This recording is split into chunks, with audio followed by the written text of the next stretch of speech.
The Boys is a TV show created by Seth Rogen and Eric Kripke, and it's based on a comic written by Garth Ennis. And it stars Carl Urban, Jack Quaid, Anthony Starr, Aaron Moriarty, Dominique McElliott, Jesse T. Usher, I don't know how many people I should read off. There's a lot of people. There's a lot of people that have a big role in this movie. Elizabeth Shue's in there too.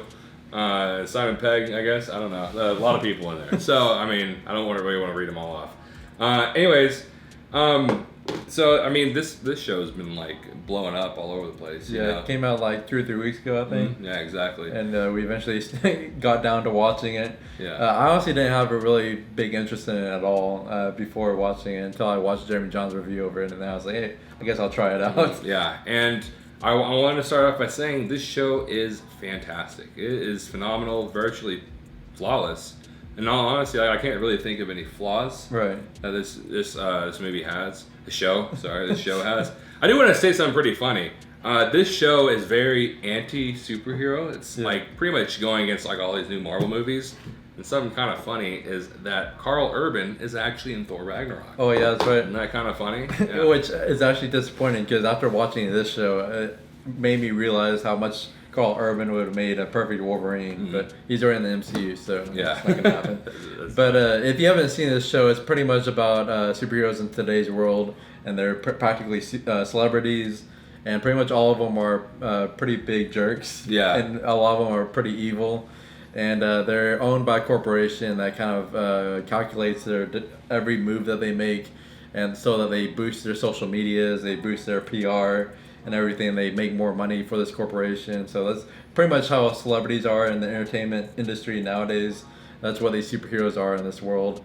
And the Boys are a group of vigilantes who want to take down the superheroes and expose them for the jerks and evil people that they are.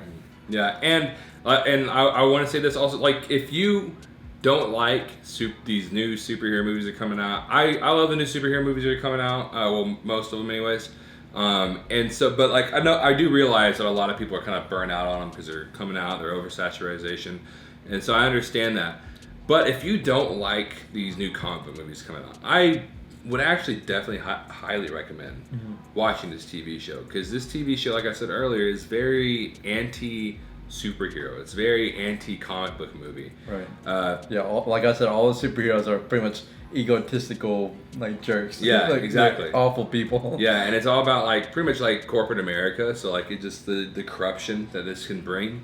And what's really cool and also unsettling is that you're watching, you're like, okay, this is what it would be like. Right, exactly. If the superheroes, if people had powers in today's world, they would definitely use it to make money and be celebrities and whatnot. Like, you love watching these Marvel movies, like, oh, the Marvel movies are so cool. And you're watching this movie like, it would not be like that, man. It would not be anything like these Marvel movies. It would be like this. This is what it would be like. And it's unfortunate.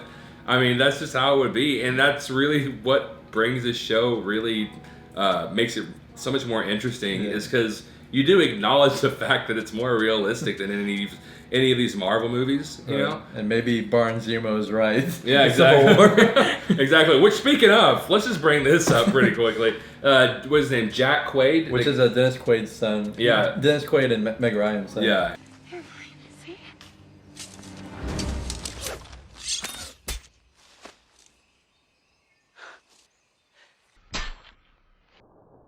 He plays a character named Huey Campbell. He's the main character. Me and Zach kept watching this and realizing that he looked like so many people. He looks like what were some of the people we said? He looks like Michael Shannon. Yeah. Was it? He looked like Rainn Wilson a little bit, not in the Office, but Rainn Wilson like in real life. Yeah. He looked a lot like one of my managers. Yeah. He looked like the guy from Looper and Raising Hope. Yeah. I don't know the actor's name. I can't remember his name either. But and then I also noticed that he looked a little bit like the guy who plays Barnes Zemo in Civil War. And then sometimes when he looks like what's the dude's name from SNL? Oh, Bill Hader. Yeah. Yeah. He looks like so many people, like a lot of people. And so I started noticing that. There's a lot of people that I kept noticing, like, he looks like this guy. It's kind of weird. And I also want to say the acting from everybody in this show is really good. Yeah, no kidding. Like, even characters aren't even in it that much. Something that this show does really good is making you care about characters or making you understand them, you know?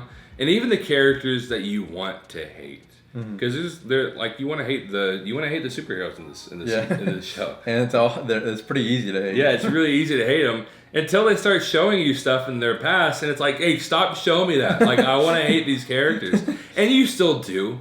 Yeah, but it's coming from a point of where you're watching, you understand what's happening to them or why the way they are, and you just don't want to understand it because you don't want to get in that kind of mindset. But it's just what the show's good at. Right, yeah, especially Homelander. I mean, I'm not going to go too into it, but I actually really love his character just overall. Pretty much any scene he's in is pretty great. And I just love the character of him, like, in the public's eye, he's pretty much Superman of this world. I mean, he's practically Superman. He has all Superman's powers, and he's this beloved icon to everybody in the public. But, like, behind the scenes, he's, like, this really awful guy. Yeah. But you kind of see what led him to be there. And it's such a compelling character, in all honesty, even though he's such a despicable person. And to quote Butcher, diabolical. He's still an enjoyable character to watch. Yeah, exactly. And I also love that this show does not shy away from gore. Like the first like few scenes, there's a extremely gory scene that pretty much shoots off the entire show. Right. Is that the right term to use? It's the catalyst for the show. Yeah, it's the catalyst for the entire show. And it's extremely gory, and it shows it in slow motion. It's really good. And I honestly love the way that the whole part's filmed, but it doesn't shy away from the gore at all. And that's really nice to see. Yeah. And it's not like overly gory either. It's just that when there's gore. And the way these people die in the show, it's going to be really gory. Yeah, it honestly doesn't really shy away from pretty much anything. Like, it doesn't shy away from showing anything. It doesn't shy away from what characters say. And it's just a show that takes risk and it goes all in with those risks. There's some scenes that are just so disturbing kind of to watch. Yeah. Especially one scene in episode 4 with the plane. Yeah. Like, I legit had to watch the scene from Superman Returns where he saves a plane just to cleanse my eyes and soul. That scene is episode 4. I mean, if you've watched it, you know what we're talking about. It's hard to watch. Especially after watching all these superhero movies over these past several years and just seeing superheroes be superheroes. It's just hard to watch that one particular scene. Yeah, exactly. And I mean, this show, I really do respect it for that. It goes into little scenes that really kind of connect to today's world of like celebrities, you know, about like it goes into kind of like the Me Too movement. It doesn't really specifically say that, but like sexual harassment, and it goes into those and shows things about that really needed to be, they really understood why it needed to be there. Right. You know, and it was really cool to see all these things that they never shied away from because they knew what they wanted to put in there, and they did it. Yeah, a lot of the show, especially after watching it the second time with you, like, honestly, if you take away the superpowers of the superheroes, it becomes like a really realistic show of how, like, the entertainment business is in today's world. Yeah, because they're pretty much celebrities. For a while. Yeah, they're not so much super. They're pretty much just celebrities with superpowers. Right, exactly. That's pretty much all they are. You know. And like I said, it's just unsettling to think about that because you're like, man, that's how it would be. And I mean, I don't want to realize that, but the show makes you realize that's how it would be. And it's really sad. And one thing that this show does really well, which we've kind of touched on earlier, but it really makes you care for each of these characters. And I think one way they really were able to do this was the first episode they introduced 2 of the boys. The group, the boys, and those 2 are the main characters. But then, like, the second episode, they introduce another one to the group. Then the third episode, they introduce another one to the group. Then the next episode, they introduce another one. So you're able to meet each of these characters one episode at a time, pretty much. And then this show is 8 episodes, so then you had like 4 or 5 more episodes with the group together. And they even like dive into the superhero characters as well, as we talked about earlier. So pretty much every character in this show, they dive pretty deep into them. Yeah, and I never read the comic book, so I'm not I'm not like talking about like comic book accuracy. Maybe it is really comic book accurate. I don't know.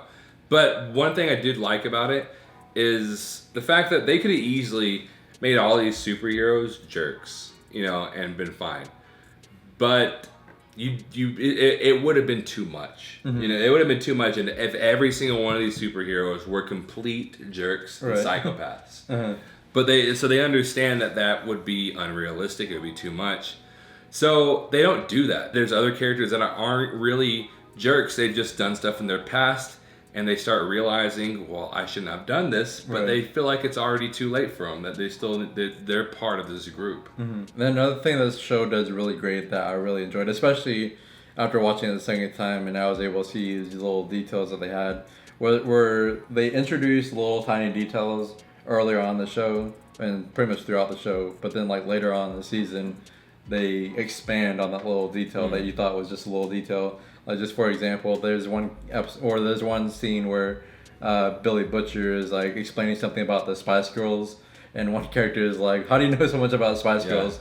And it's a funny scene when it happened, and he thought that was just it, but then several episodes later it's revealed like Butcher's dead wife used to love the Spice Girls like a lot, and it would kind of annoy him how much she loved the Spice Girls, but it kind of, he learned about the Spice Girls through that, and it kind of stuck with them. And I'll tell you this, one thing I'm really excited for is like the end of the show.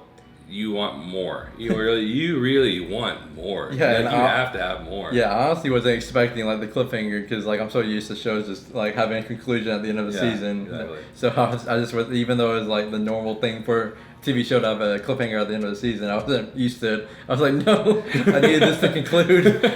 And if you watch this show and you want more, and you don't know about this, I'm happy to say they're already filming the second season. Yeah. And I like that is fast, man. Like it's like they were ready for it, because they're already filming the second season.